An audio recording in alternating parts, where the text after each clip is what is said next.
আসসালামু আলাইকুম বন্ধুরা, সবাই কেমন আছেন? আশা করি সবাই ভালো আছেন। তো বন্ধুরা, আজকের ভিডিওটা অত্যন্ত গুরুত্বপূর্ণ একটা ভিডিও। বন্ধুরা, আমি কিভাবে ডুয়েট ভিডিও করি এবং ডুয়েট ভিডিও বানিয়ে ডুয়েট ভিডিও থেকে আর্নিং করতেছি, এই ব্যাপারটা আসলে অনেকেই আমাকে জিজ্ঞেস করে। তো আমি আজকে চিন্তা করলাম যে আসলে এই ব্যাপারটা নিয়ে আমি আপনাদেরকে একটা video Dev, A to Z কিভাবে আমি ডুয়েট ভিডিওগুলো তৈরি করি এবং ডুয়েট ভিডিওগুলো বানিয়ে এই ডুয়েট ভিডিও থেকে আর্নিং করতেছি।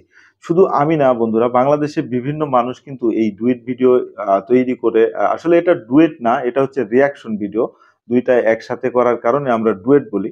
তো রিয়াকশন ভিডিও বানিয়ে কিন্তু মানুষ লক্ষ লক্ষ টাকা ইনকাম করতেছে।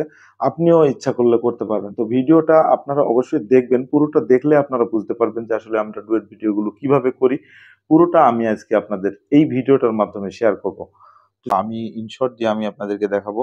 ইনশর্ট এই অ্যাপসটা কিন্তু আপনারা প্লে স্টোরে পেয়ে যাবেন। তো ইনশর্টে ঢোকার পর এরপর দেখুন ভিডিওতে যাবেন। ভিডিওতে ক্লিক করার পরে এই যে নিউ এর পাশে যে প্লাস আইকনে ক্লিক করবেন। এরপরে যে এই পাশে একটা আমি একটা ব্ল্যাঙ্ক লে নিয়ে নেব। এই যে ব্ল্যাঙ্ক লেটা নেওয়ার পর এই লেটা আমার যতটুকু দরকার, আমার আ ভিডিও যেগুলো আমি রিঅ্যাকশন দিছি সেই ভিডিওর উপরে আমি যতটুকু দরকার ততটুকু নিয়ে নেব।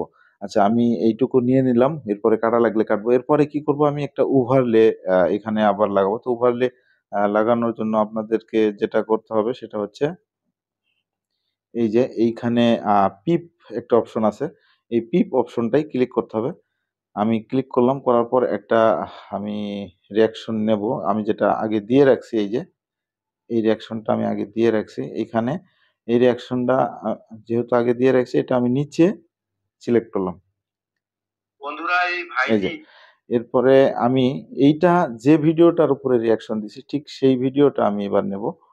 তো একটু মানে যে ভিডিওটার উপরে আমি রিঅ্যাকশনটা দিছিলাম সেই ভিডিওটা আবার এখানে নিয়ে আসলাম। নিয়ে আসার পর এই ভিডিওটা এখানে যদি আমি দিই তাহলে আমার একটু ছোট করে নিতে হবে। তাই আমি ক্রপ করব। এই যে ক্রপ যে অপশন আছে, ক্রপে ক্লিক করবেন। করার পর ভিডিওটা একটু ছোট করে নেবেন। তাহলে উপরে আ বসাইতে সুবিধা হবে। তো এই যে ছোট হয়ে গেল। এরপরে আমি ভিডিওটা আ এই যে এভাবে দিয়ে দিলাম। এখন যেটা করতে হবে সেটা হচ্ছে আপনার এই ভিডিওর মিউজিক যেটা আছে বা সাউন্ড যেটা আছে সেটা কমায় দিতে হবে। তো এইখানে করার পর এই যে এখানে ভলিউমে ক্লিক করবেন। করার পর এই সাউন্ডটা কমায় দেব। দেওয়ার বন্ধুরা পর এই আমার যে সাউন্ড আছে, আমার অরিজিনাল ভয়েস, সেই সাউন্ডটা আমি একটু বাড়ায় দেব। ব্যাস, ভাই আমার এই ভিডিও কিন্তু এডিটিং বন্ধুরা হয়ে গেল। এই ভাইটি সুইমিং পুলে গোসল করতে নামছিল। নামার পরে যখন একটা জলপরি পাইছে। হচ্ছে রিঅ্যাকশন ভিডিও আপনি ইচ্ছা করলে বানাইতে পারবেন। এইভাবে বানায়া এরপরে এই ভিডিওটা, এই যে আমি লেটটা অনেক বড় নিছিলাম, লেটটা কেটে দিলাম। কেটে দিয়ে এই যে এখানে যে এক্সপোর্ট একটা অপশন আছে, এই যে আপনারা এই যে এখানে দেখতেছেন এক্সপোর্ট। তো এই এক্সপোর্ট এ ক্লিক করলে আপনার এই ভিডিওটা সেভ হয়ে যাবে। সেভ হয়ে গেলে এরপরে আপনি ভিডিওটা ফেসবুকে পোস্ট করতে পারবেন। তো এই হচ্ছে অবস্থা। তো এইভাবে আপনারা ভিডিও এডিটিং করতে পারেন। এই হচ্ছে অবস্থা। আপনারা ইচ্ছা করলে কিন্তু এইভাবে ভিডিও এডিটিং করে এরপরে ভিডিও আপনারা পোস্ট করতে পারেন। তবে ভিডিওগুলো যখন আপনারা সংগ্রহ করবেন, অবশ্যই আপনাদের ফেসবুকের যে কমিউনিটি গাইডলাইন সেটাকে একটু মানতে হবে। কারণ এখানে সেনসিটিভ কোনো কনটেন্ট ব্যবহার করা যাবে না।